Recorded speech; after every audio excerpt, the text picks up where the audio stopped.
Olá, está no ar o TV Câmara Entrevista. No programa de hoje, iremos abordar os desafios da cobertura da imprensa em meio a esse cenário de polarização política que vivemos em nosso país. Por aqui falaremos do papel do jornalismo tradicional e também de como as redes sociais podem influenciar na divulgação de informações no Brasil. Para falar sobre esse assunto, recebemos hoje nos estúdios aqui da TV Câmara o jornalista Fabian Sheukanoff, ele que é coordenador do curso de jornalismo da PUC. Olá, Fabian, seja bem-vindo ao nosso programa, tudo bem? Olá, Matheus, tudo bem? Muito obrigado pelo convite, feliz em te ver e feliz em ver o amigo Davidson aqui junto também. Perfeito, também participa da nossa edição o professor da UBRA, Davidson Campos, ele que é historiador, jornalista e também participa hoje da nossa edição, doutor em Ciências da Comunicação. Então, olá, Davidson, seja bem-vindo ao TV Câmara Entrevista, tudo bem? Obrigado, é um prazer participar do programa com um tema tão importante que é a cobertura eleitoral, né, frente ao atual contexto em que nós estamos. É um prazer também participar com vocês do programa, tu e o Fábio.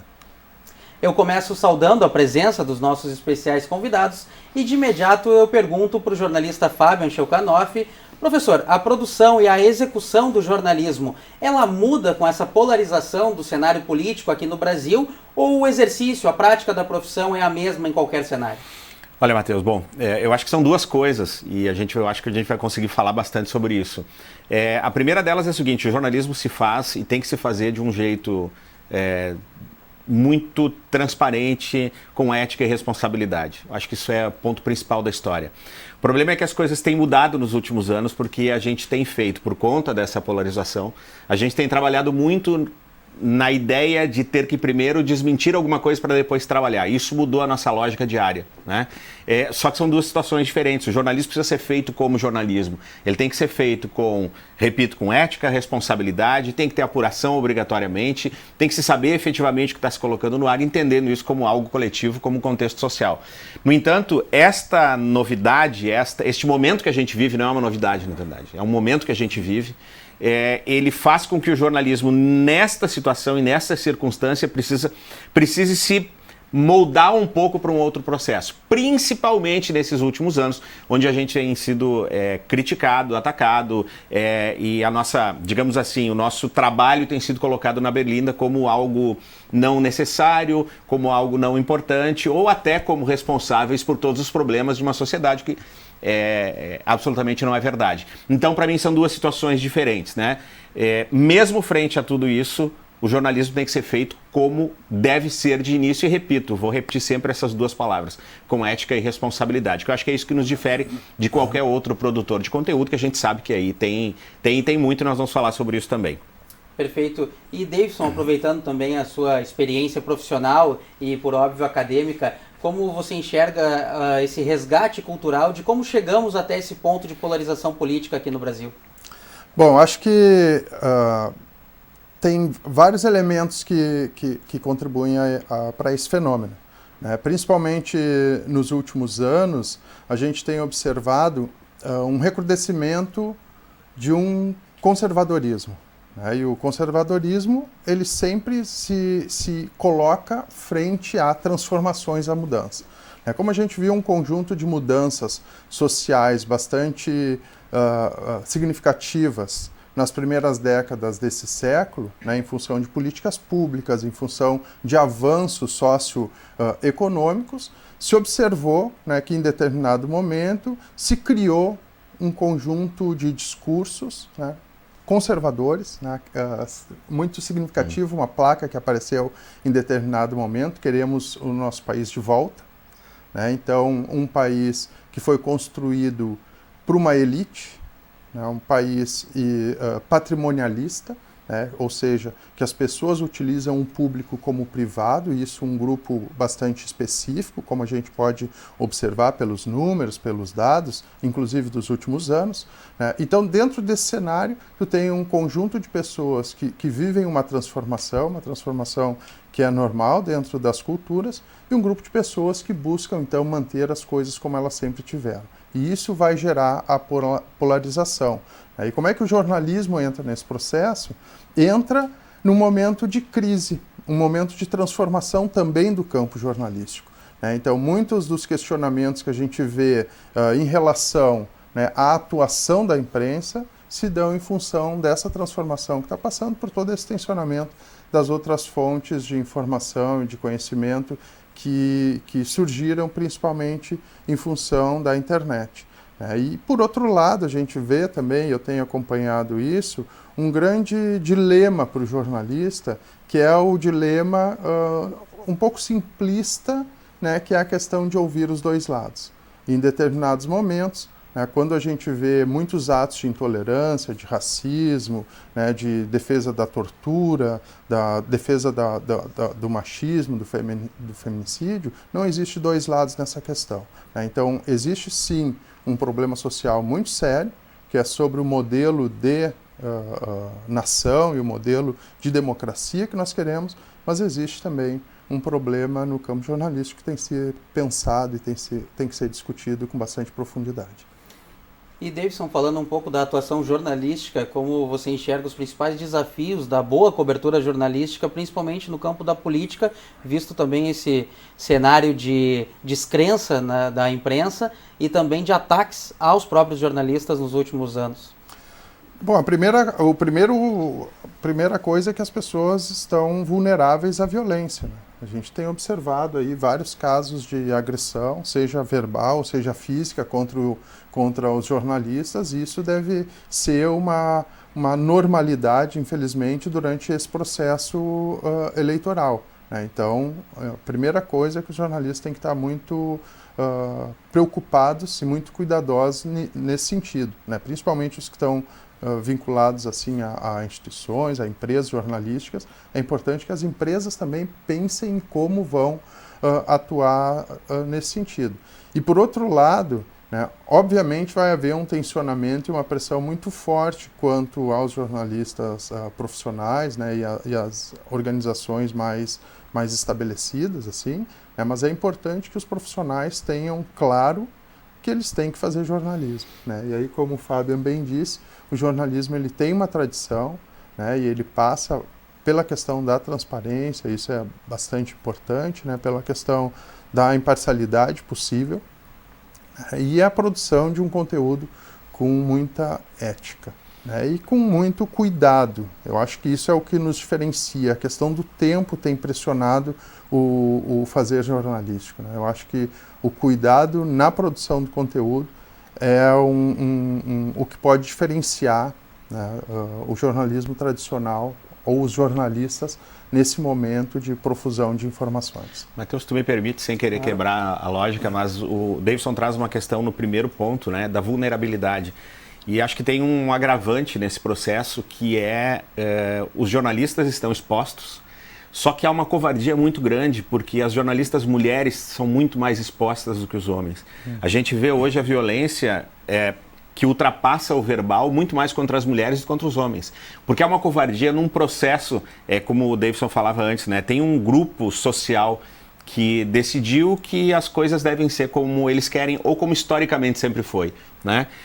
E a mulher é muito mais vulnerável nesse processo. Então, quando o Davidson traz, né, que as empresas, os veículos, as estruturas jornalísticas precisam olhar para isso, isso é muito importante. É não colocar também os jornalistas simplesmente no fogo porque aquilo tem que ser feito.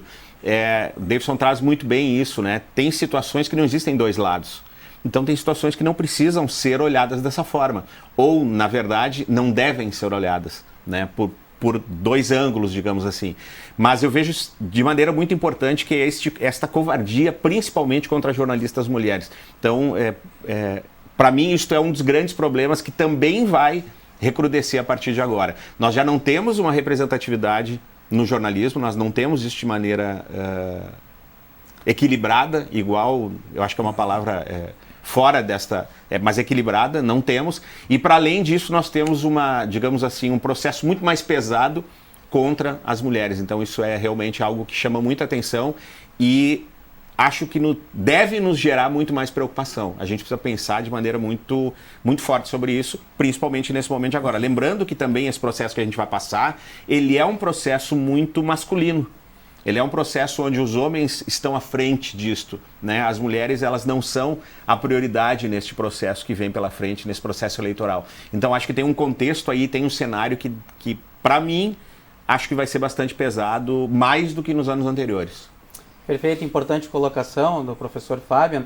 E eu continuo com você, professor, lhe perguntando sobre uma questão que vai ao encontro da sua primeira fala, de um pedaço da sua primeira fala, que nos últimos anos as pesquisas indicam que existe uma certa descrença, desconfiança com o chamado jornalismo tradicional, com a mídia tradicional. Não sei se o senhor concorda com esse levantamento, mas por que atingimos esse estágio e como mudar, como retomar a credibilidade de boa parte da sociedade brasileira? Tem vários documentos, várias pesquisas internacionais, inclusive, que mostram isso. Agora, há pouco tempo, uma parceria que já é antiga entre o Instituto Reuters e a Universidade de Oxford mostra exatamente esse processo.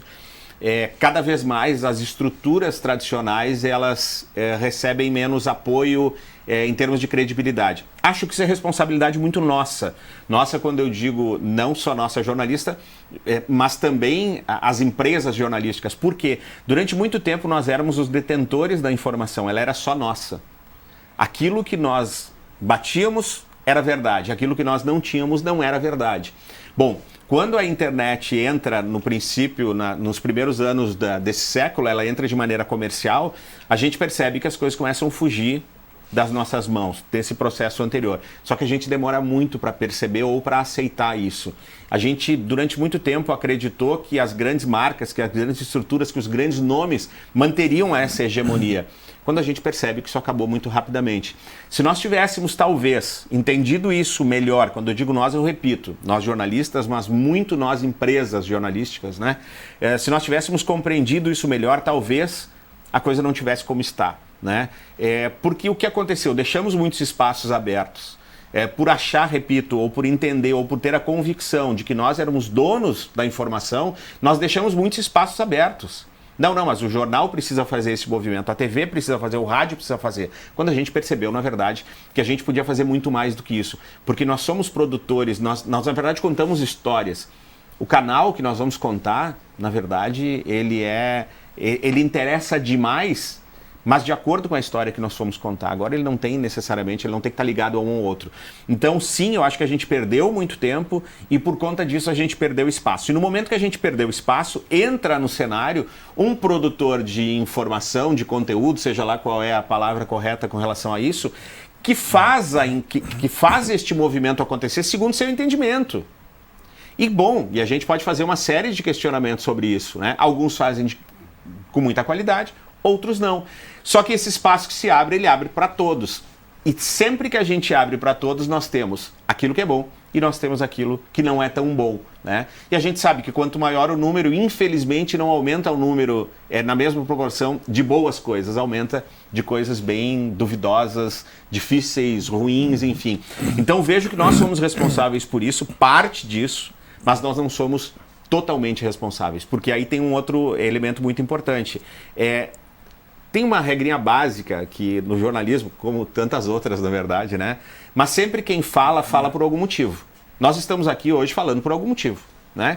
E eu acho que este motivo, este lugar, acho que as pessoas perderam a ideia de por que ele está falando, por que ela está falando, por que isso está sendo mostrado, por que aquilo está sendo mostrado. Acho que isso também se perdeu. E aí, claro, aí no momento que eu começo a criar nichos de informação, eu vou criando nichos de acordo com o meu desejo, com a minha vontade, e alguns, repito, são positivos, outros nem tanto. Então mudar isso, eu acho que fazendo esse trabalho, como o Davidson mesmo dizia, esse trabalho sério, esse trabalho responsável, e repito, com ética. É isso que nos diferencia. E com transparência. Temos que mostrar, afinal de contas, como as coisas acontecem. Temos que dar a cara nesse sentido? Temos que dar sim. Mas isso, na verdade, é um processo, segundo o meu entendimento, que pode estar errado sim, mas é um processo coletivo, onde existe uma responsabilidade nossa, mas existe uma responsabilidade muito grande das estruturas e uma responsabilidade, sim, da sociedade. Vejo isso como um conjunto de fatores aí que vão mudar, repito, pela transparência, pela responsabilidade, pela ética e pela educação.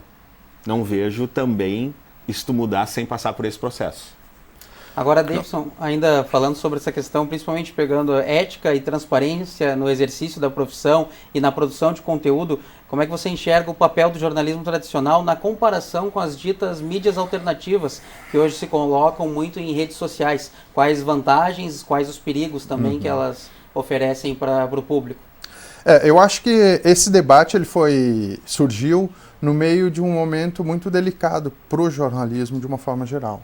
Eu acho que o processo, a gente às vezes esquece um pouco, o processo de desregulamentação da profissão, né, que foi fomentado inclusive pelas empresas jornalísticas, né, ela feriu o que o jornalismo tem de mais importante, que é a credibilidade. Por quê?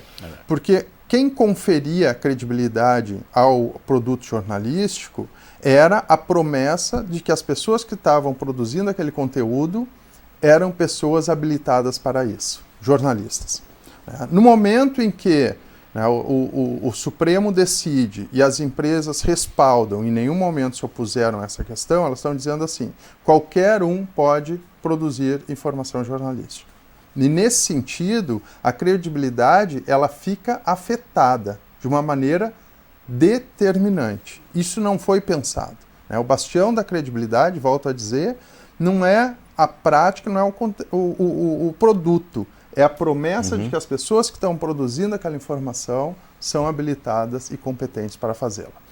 Então, com essa desregulamentação, o que as pessoas passaram a pensar no senso comum? Bom, se qualquer um pode fazer a informação, produzir informação, é melhor eu acreditar na informação que o meu amigo está me dizendo, uma pessoa que eu conheço, uma pessoa que eu tenho proximidade, confio, do que efetivamente pessoas que eu conheço de forma mediada, através de um papel, através de uma tela ou pelo som.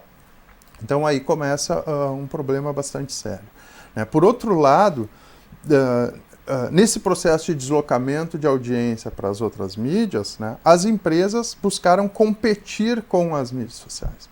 E aí tu vê uma fragilidade, digamos assim, em conteúdos de maior consistência. Eu estava até conversando com um repórter há algum tempo, que me dizia assim, que em determinado momento ele conseguia produzir em torno de 20 reportagens de profundidade por ano. E que hoje ele não consegue produzir mais de 4. E isso é muito significativo em termos de qualidade jornalística. A gente vê também um processo de juvenização das redações, e que traz, claro, novas competências, traz novas habilidades, mas se perdem competências, digamos assim, que construíram a tradição do jornalismo. E frente a isso, então, a gente tem todo esse fenômeno das redes sociais, principalmente, que as pessoas estão aprisionadas ali. A internet surge como uma possibilidade de democratização da circulação e da produção de informação, realmente, mas as pessoas hoje, elas estão essencialmente nas redes sociais, ou seja, elas estão presas nos algoritmos. Então, a gente vê com isso um círculo muito restrito que se cria e que as pessoas efetivamente estão se formando pelas redes sociais, e isso tem causado um problema muito sério. Então precisaria todo um processo de reorganização do campo jornalístico para que ele voltasse a ter assim, ou cumprir a sua função social. Porque com um campo jornalístico fragilizado como a gente tem, aí se vê essa facilidade para a circulação dos fake news e de todas as outras informações indevidas. Até porque as pessoas elas reconhecem os formatos jornalísticos. Então qualquer um é capaz de produzir uma notícia. A questão não é a forma, a questão é o conteúdo. E aí a gente vê toda essa crise que se observa nesse momento. A gente sabe que o imediatismo é uma questão que virou cultural, é um fenômeno global dos últimos anos, enfim, em todas as áreas, não somente do jornalismo. Mas eu lhe pergunto, Fábia, se aliado ao imediatismo, a questão do engajamento nas redes sociais e a maneira como os patrocínios remuneram as redes sociais por esse imediatismo, pelo primeiro clique, se ela também prejudicou a produção de conteúdo jornalístico. Sim, sem dúvida, porque na verdade o Davidson, primeiro que o Davidson faz um reparo muito importante, que é a desregulamentação da profissão, né? É fundamental olhar para isso, é determinante olhar para isso. E eu lembro, ele é professor universitário, eu também sou, e tu tens formação universitária. Nós três, portanto, estamos neste mesmo lugar, em última instância. E eu lembro muito que se discutiu, eu vou voltar à tua pergunta, a gente discutiu muito naquela época e se dizia, não, estão defendendo as universidades. Não, a gente nunca defendeu o papel. Nós sempre defendemos a possibilidade de ter esta formação, esta capacidade que tu tens hoje para fazer essa entrevista, que tu tens para fazer uma série de pesquisas que estão além disso para a gente poder conversar. É isso que o Davidson fala, é fundamental nesse processo, né? Então esse reparo é muito importante que ele faz. Com relação à tua pergunta, aí de maneira mais objetiva, sim, até porque como nós passamos por um processo de dificuldade de monetização das empresas, quer dizer, a publicidade que era responsável por toda a manutenção da estrutura, como ela começa a fugir e ir para outros lugares, muitas empresas correm para essa situação e se descobre no primeiro momento que o algoritmo faz determinados movimentos, ele tem determinadas formas de fazer a notícia correr, ele precisa de tantas informações nos primeiros 5 segundos. Quando se começa a entender isso, se faz coisas para levar para lá. E aí se faz atravessadamente, né? Então, os clickbaits, ou enfim, os caça-cliques da vida, eles surgem e eles hoje são cada vez mais utilizados, né? A gente percebe isso. O que também se percebe, e eu acho que isso é muito importante fazer esse reparo, que o jornalismo de verdade, o jornalismo feito por profissionais capacitados para isso, cada vez ele tem menos esse tipo de situação. Acho que isso também é muito importante, principalmente em determinados temas, né?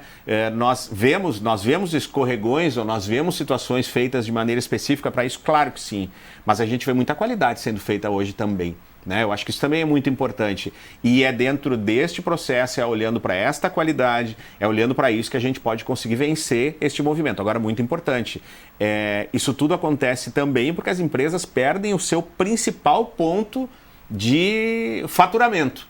Se nós formos pegar as empresas hoje, elas faturam 20%, 25%, 30% do que faturavam antes com publicidade. Nós temos um bolo publicitário do mesmo tamanho, que ao invés de ser dividido entre um grupo, hoje é dividido para todos. E aí tu vai correndo atrás desse algoritmo, tu vê como ele funciona e tu tenta buscar o que ele te oferece. E nem sempre ele te oferece o melhor ou nem sempre ele te exige o melhor. Bom, e aí também é uma opção de cada um cair nessa situação ou não, né? Eu não consigo avaliar isso no sentido de dizer... eu acho que as decisões elas são muito específicas e individuais. Individuais que eu digo não minha, não tua e não do Davidson, mas daquela estrutura que está ali, né? Bom, a gente pode fazer críticas, óbvio que sim, devemos até, porque a gente precisa fazer esse movimento melhorar. Mas são decisões que são tomadas ali naqueles lugares e bom, a gente tem que só aprofundar um pouco mais esse olhar, segundo o meu entendimento, né?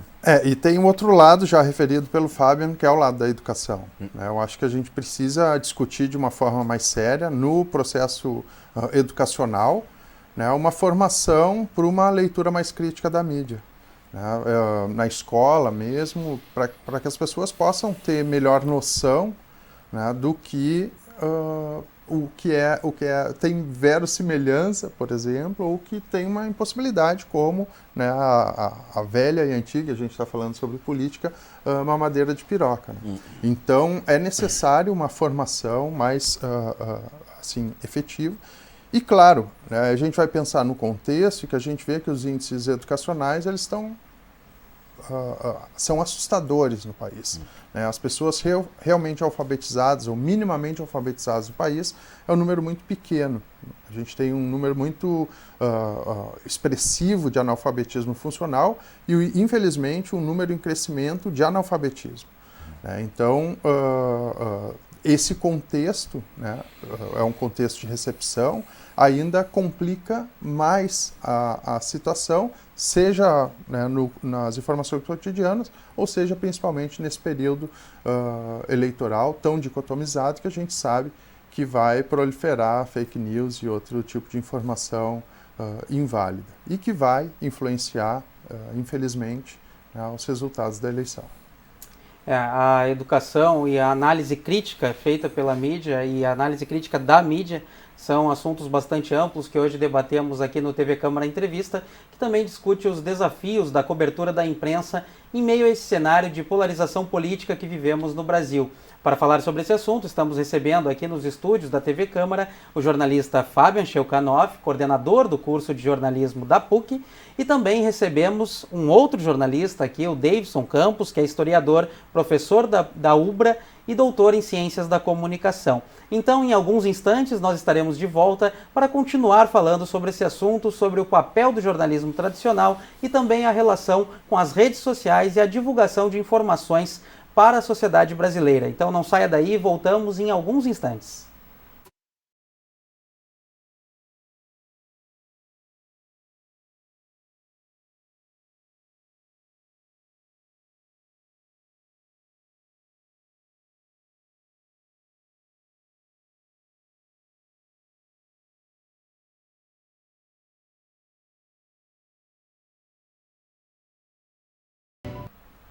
Estamos de volta com o TV Câmara Entrevista. Hoje falamos sobre o papel da imprensa, da cobertura da imprensa nesse cenário de polarização política aqui no Brasil e também debatemos a atuação do profissional do jornalismo no ambiente que vivemos hoje em dia na sociedade brasileira.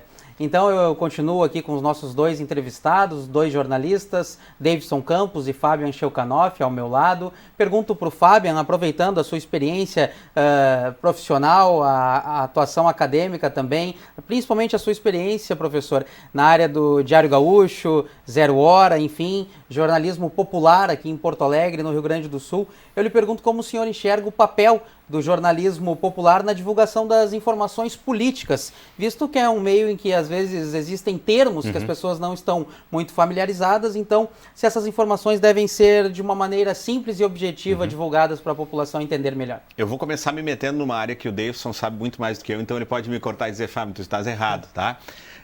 A ideia do jornalismo popular, ela tem uma série de conceitos, mas a Marilena Chauí, que é uma estudiosa e pesquisadora, ela chega num determinado momento e diz o seguinte, que jornalismo popular é algo que a elite criou para identificar um tipo de jornalismo que ela não gostava. Mas lá, aquele jornalismo que a elite dizia, olha, é um jornalismo feito pela comunidade popular, pelo povo, pela população, por isso ele tem esse nome, lá aquele público que ela dizia que fazia isso, olhava para isso apenas como jornalismo, não como jornalismo popular. É jornalismo, ponto, né? Então o que tu trazes é muito importante, porque independentemente deste rótulo ou não, é necessário que se faça isso de maneira, repito, com qualidade, com transparência, com responsabilidade, com ética, porque é jornalismo. E o fato de termos linguagens diferentes, hoje a gente percebe que elas existem para tudo. Existe a linguagem da internet para texto, para áudio, para vídeo, se for uma mídia de internet é isso, se for outra é aquilo. E este jornalismo chamado de popular, né, ele tem isso também porque ele precisa. O Davidson fala de algo muito importante, do aumento do número de analfabetos no Brasil, né?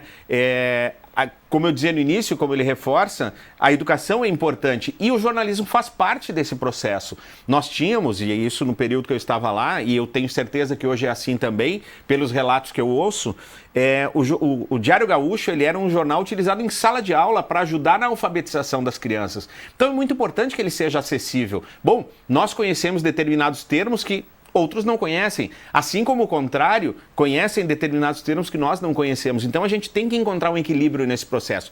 Agora tem algo que é muito importante no jornalismo. Eu preciso saber para quem eu estou fazendo eu estou produzindo esse conteúdo. Para quem eu vou falar? Quem é essa pessoa que vai receber isso que eu estou oferecendo? É muito importante entender que se nós não compreendermos este movimento, compreendermos para quem a gente vai falar, eles simplesmente nos deixam de lado. E aí nós abrimos espaço, voltando à questão do bloco anterior, abrimos espaço para qualquer um tome conta, porque vai falar esta linguagem. Então, o jornalismo que se produz ali e que se pratica ali no que se chama de jornalismo popular, ele é fundamental, porque ele vai, sim, chegar muito mais próximo de uma população que é abandonada pelos processos, uma população que é alijada por esses processos, uma população que ela é tratada de maneira completamente diferente por sua condição socioeconômica. Isso é fundamental entender e não dá para esconder isso, né? E ali nós precisamos levar coisas que elas não vão receber de outra forma. Então eu diria, e me arriscaria a falar isso, mas falo com muita tranquilidade, que este jornalismo precisa ser ainda mais correto, mais sério, mais responsável e mais ético do que o tradicional não, mas aquele que é, digamos assim, aquele que a gente está acostumado a ver, que é mais próximo de nós, né?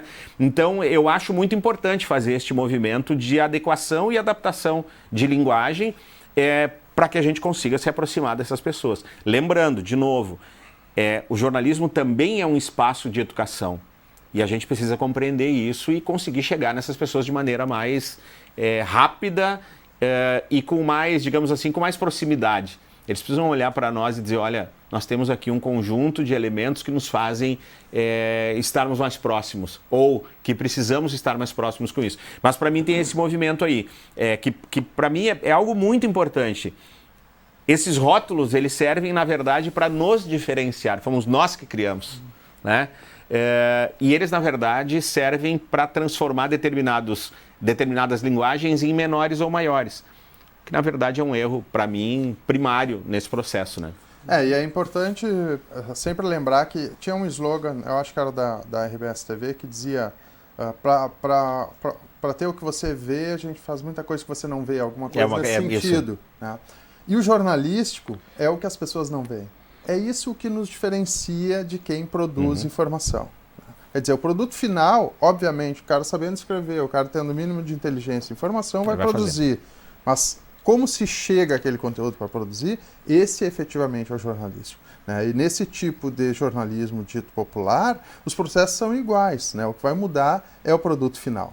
Né? Então, é um jornalismo importante para informar as pessoas em meio a um tempo em que existe uma profusão de informações, muita informação em circulação, e que continua sendo uma boa fonte para mostrar, né, o que é importante para a vida dela. E, nesse sentido, para a vida de um contingente da população. Há muita confusão entre o jornalismo popular e esse jornalismo policialesco, sensacionalista que a gente observa. Isso não é jornalismo popular. Né? Isso é jornalismo sensacionalista, é outra coisa. Né? Então, e que ganhou muita visibilidade, principalmente na televisão. Assim, né? Isso é uma coisa muito marcante da televisão em busca de audiência. Então, é o sensacionalismo e a exploração, né, do que de pior a nossa sociedade tem. E que muitas vezes dá a impressão, né, de que nós vivemos efetivamente num mundo caótico, né, num mundo em que só a violência impera, e que a gente sabe que realmente assim, o cotidiano brasileiro é um cotidiano violento, mas existem muitos espaços, né, de outras coisas acontecendo, outras possibilidades de vida, inclusive, né, nas áreas exploradas, que são as áreas mais pobres das cidades. Né? Tem muita coisa boa acontecendo ali. Então, a gente não pode confundir esse jornalismo ou esse jornalismo sensacionalista com o jornalismo popular, que cumpre um papel importante, vai cumprir um papel importante nesse processo eleitoral, com certeza. E se me permite, nesse caminho que o Davidson traz, o meu estudo de doutorado ele vai para esse caminho, que é o caminho que eu sempre trabalhei, que sempre olhei e vi como muito importante. E eu faço um estudo específico num lugar, que é o Complexo do Alemão, no Rio de Janeiro. E a primeira vez que eu fui para lá, a gente vai com determinados pré-entendimentos, conceitos pré-definidos, e a gente acaba quebrando a cara, né? O que, por sinal, é muito bom, né? Já não é bom nós termos os conceitos, mas se temos, é bom a gente entender efetivamente. Isso que o Davidson fala é muito importante. Às vezes a gente ouve assim, não, mas ele está morando lá naquele lugar porque ele quer. Não necessariamente. E o que é esse querer? O que significa querer? Como é que como é que eu traduzo esse querer? Né? E aí, pesquisa daqui, olha dali, começa a escrever, enfim, adiante. E a gente olha para a imprensa de uma forma geral, para todos nós, a gente vê a periferia como lugar da criminalidade, e a gente percebe, por exemplo, que hoje na periferia nós temos menos de 1% dos moradores dos lugares, dos bairros, das favelas, das comunidades, com algum tipo de envolvimento com crime. 1%. Só que este 1% ele toma conta do todo. Então tu falava, o tema desta conversa é a polarização. Ela está em todos os lugares. Né? Então, se eu moro no asfalto, eu sou do bem. Se eu moro na favela, eu não sou do bem. Né? Então qual é essa relação que a gente faz? A gente polariza em tudo. Nos últimos dias eu estava vendo por conta do futebol, a gente sabe aqui no Rio Grande do Sul, né? Ou tu é colorado, ou tu é antigremista, ou tu é gremista ou tu é anticolorado. E eu estava vendo uma discussão de um repórter com um dirigente específico lá de um time aqui de Porto Alegre, onde o repórter traz uma informação e o dirigente diz, não, só um pouquinho, eu fiz isso e não foi assim, assim. Bom, é uma voz oficial. A resposta do repórter, ao invés de ser muito bem, vamos adiante, vamos conversar, que seja, por mais que não deveria ser pública, ele diz assim, não, mas não é informação que eu tenho, então te agradeço, mas não me interessa. Como não interessa? Como não interessa? E é este tipo de situação que a gente cria hoje e que recrudesce a polarização. Porque eu olho para aquilo, cidadão comum, né, que as pessoas adoram usar essa expressão, assim como o de bem, né, eu olho para aquilo e digo, não, só um pouquinho. Este tá louco ou aquele tá louco. E aí tu vais para os comentários e tu percebe claramente isso. Não existe uma linha intermediária neste processo.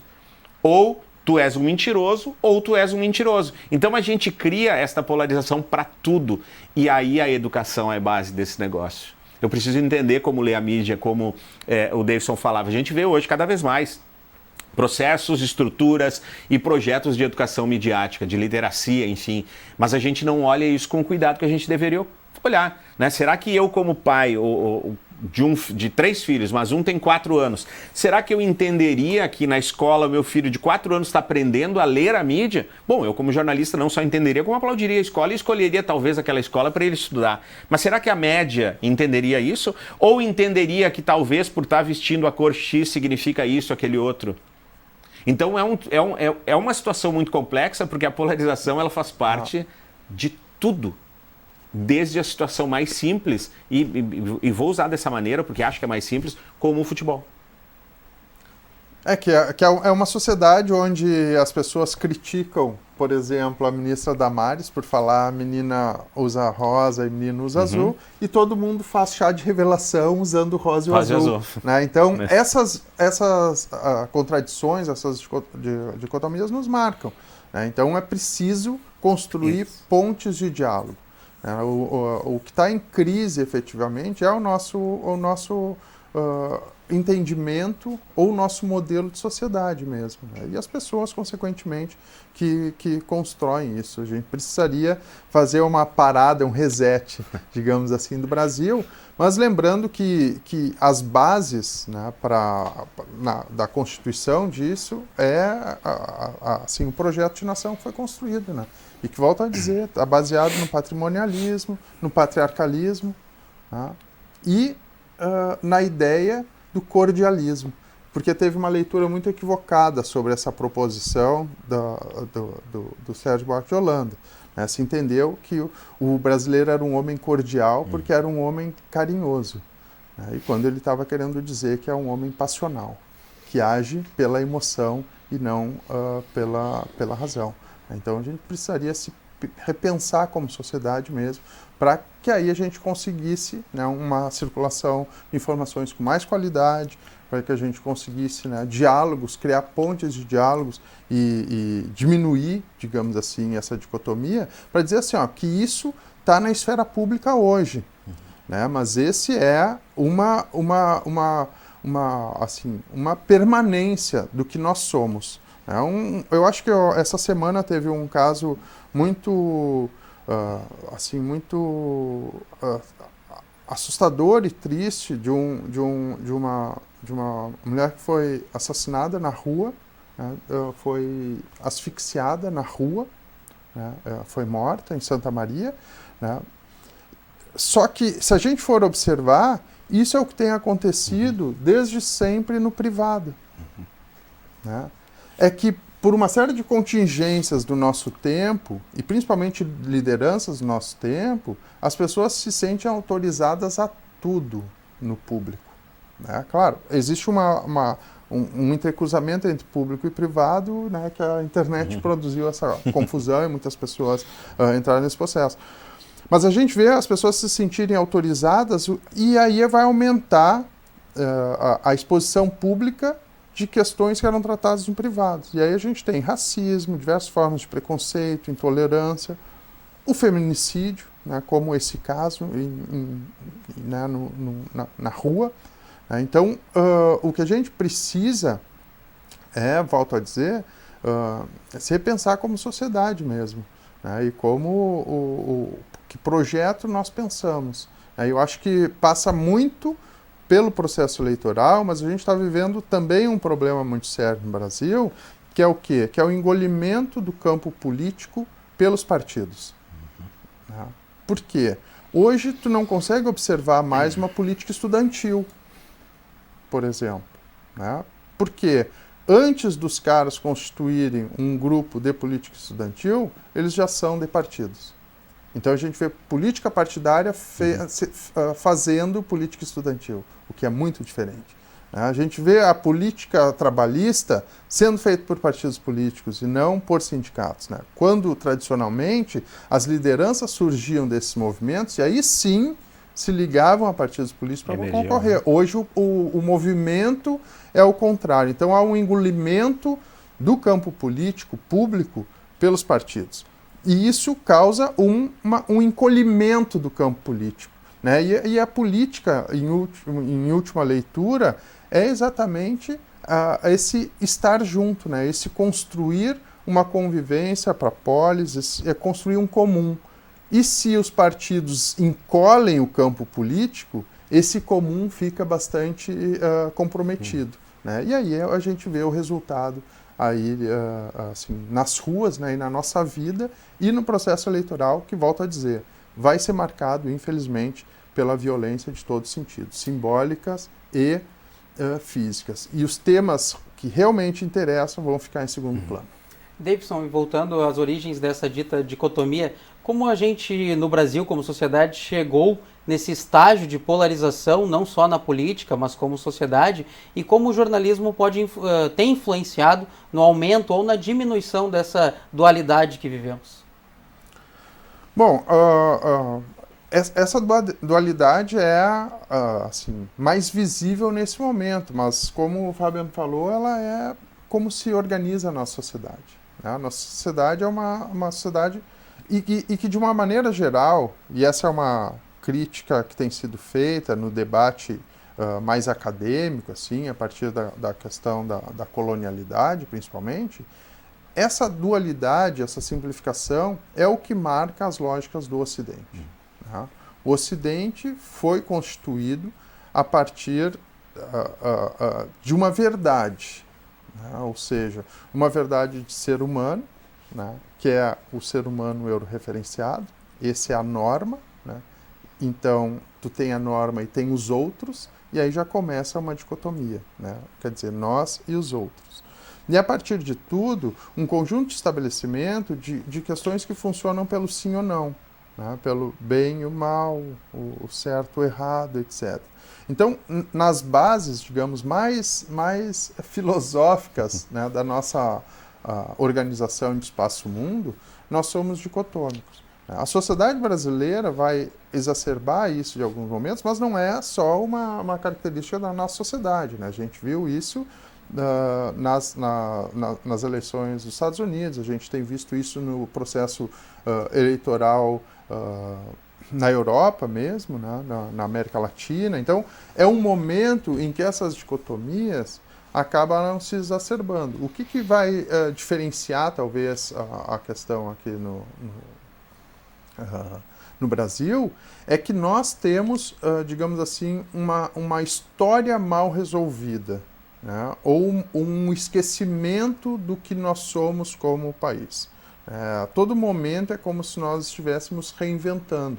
Até as lógicas governamentais acontecem dessa forma. A gente tem pouca política de Estado. Na verdade, a gente não tem política de Estado. A gente tem política de governo. Então, é como a cada 4 anos o Brasil ou o país se reinventasse, né? No sentido de gestão, no sentido administrativo.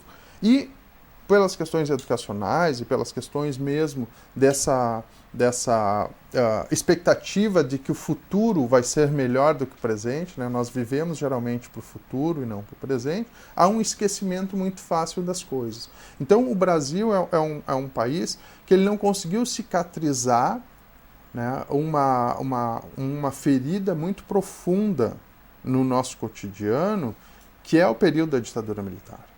Então, quando a gente vê o recrudescimento, não só daquele conservadorismo que eu falava, né? Eu vi uma explicação num documentário de uma psiquiatra muito bom sobre essa ideia que o conservador, né, ele quer voltar ao passado, e nada mais significativo para se voltar ao passado do que nós termos como líder aquele pai patriarcal, dominador e punidor. Né? Então a gente vai ver algumas figuras no cenário político, seja o Bolsonaro, seja vários outros políticos, com esse perfil. Né? Então, e mais do que isso, né?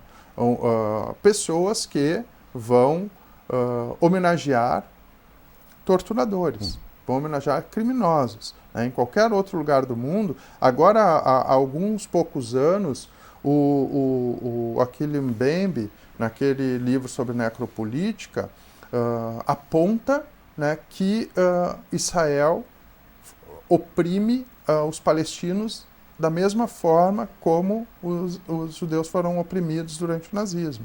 Né? Ele hoje é uma pessoa não grata na Alemanha, porque a Alemanha entende que, claro, estou falando de forma geral, mas de que nenhum crime cometido na humanidade é maior do que o nazismo. Eles têm isso muito claro para que essa ferida permaneça ali fechada, claro, mas permaneça visível. E no Brasil há uma recusa do que a gente viveu aqui. E foi um período de muita violência. Então nós precisaríamos resolver isso para que essa violência que se mantém, né, possa ser amenizada. E claro, né, políticas públicas. Com políticas públicas a gente vê os resultados com a diminuição de criminalidade e outras questões. Mais uma coisa, é importante dizer, né? No Brasil, e aí a gente volta para a dicotomia, né, as bases da nossa nacionalidade elas foram construídas a partir daquilo que foi chamado do perigo negro. Né? Ou seja, na virada do século existia mais população negra no Brasil do que branca, no mundo de uma forma geral, então os caras pensaram como a gente pode controlar o chamado perigo negro. Né? Nos Estados Unidos teve a Jim Crow, na África do Sul, né, o Apartheid, no Brasil a criação das polícias militares para construir o perigo negro. Né? Com exceção da Brigada Militar, que já existia como uma brigada, mas que vai adotar lógicas das polícias militares que surgem então substituindo a Guarda Civil e que vão ter como missão exatamente controlar o perigo negro. Então a gente vai entender porque, né, as polícias brasileiras, por exemplo, entre 2017 e 2019 mataram 10 mil pessoas negras no Brasil. Né? Então são essas dicotomias, esses lados, né, esses nós e eles que fazem com que a sociedade seja assim. E a política, né, como reduziu o campo do comum, efetivamente exacerba essa dicotomia. Agora, Fabian, para a gente encaminhar a finalização do nosso programa e também para avançarmos, mudarmos o foco aqui da nossa pauta, falando de nós, eles, os lados aqui, de uma maneira bem direta, objetiva, Fabian. O jornalismo hoje tem lado e mais, o jornalismo deve ter lado? Eu acho que ele tem. Critico hoje o lado que ele tem e acho que ele deve ter. Ele deve estar do lado das pessoas. Ele deve entender o seu processo e a sua importância social, ele deve ter este lado. Como Deison dizia no início, tem determinados temas que não existem duas possibilidades, que não existem duas vertentes, que não existem duas formas de olhar. E nós temos que ter lado, sim. Nós temos que estar do lado das pessoas, do compromisso social, da responsabilidade social. Não gosto muito dessa palavra, enfim, mas de ajudar a construir uma comunidade, de ajudar a construir uma estrutura social em que haja minimamente algum tipo de equilíbrio, de linha média, mas que haja esta possibilidade. Eu sou radicalmente favorável, sim, a que isso fique claro. Eu acho que o jornalismo precisa se posicionar, precisa ter clareza sobre isso e precisa deixar isto absolutamente transparente para todo mundo. Né? Não adianta só a gente pensar e não dizer. Nós temos que dizer, ó, é assim que funciona, é deste jeito, esta é a nossa bandeira, direitos humanos, entendimentos sociais, é por aqui que a gente tem que ir. Eu sou radical nesse sentido, eu não consigo olhar o jornalismo de outra forma. Não consigo ver o jornalismo se não ligado diretamente às pessoas e às questões, digamos assim, mais centrais dessa estrutura social. Posso ser criticado, posso ser cobrado por isso, acho que é válido fazer isso, mas não entendo o jornalismo de outra forma. Agora, Davidson, também para a gente finalizar a sua participação, eu lhe pergunto por que as pessoas devem continuar acreditando no jornalismo tradicional, com a educação, com a boa formação acadêmica também? Bom, porque ainda, né, não se criou um lugar de informação com mais credibilidade. Eu entendo que o jornalismo ele possui uma função social, né, e que dentro do possível, com todos os problemas que a gente observa, ele cumpre ainda essa função social. Tanto é que quando coisas relevantes acontecem, as pessoas correm para o jornalismo tradicional, né, saem das redes sociais. Então, que de alguma maneira as pessoas, em algum momento do seu dia, né, abram um espaço, abram um tempo e consuma o jornalismo que tem sido produzido, porque, volto a dizer, com todos os problemas que a gente apontou aqui no campo, ainda é o que de melhor tem. Sobre a questão do lado, rapidamente, eu acho que as empresas podem e devem se posicionar, mas sempre na perspectiva editorial.